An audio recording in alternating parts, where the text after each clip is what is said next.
আজ ডে ২৬। সত্যি বলছে, শোনো, আজ তুমি ক্লান্ত। আজ তোমার মন বলছে আর না, তা অনেক হয়েছে। কিন্তু শোনো, তুমি এত দূর এসেছো হাল ছেড়ে দেওয়ার জন্য না। যে মানুষটা প্রতিদিন লড়াই করে সে মানুষটা কখনো হারে না। কিন্তু যদি থেমে যাওয়াটা কোনো সলিউশন না। তুমি যা শুরু করছো তা শেষ করার শক্তি একমাত্র তোমার মধ্যেই আছে।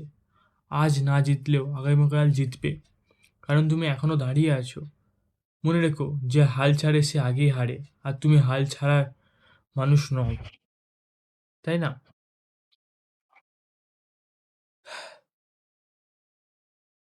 মনে রেখো, সবসময় মানুষ যদি ৫ পা আগাও, তুমি ১ পা নিজেকে আরো ভালো করে তোলো, তাহলে একদিন সাফল্য তুমি ঠিক পাবে।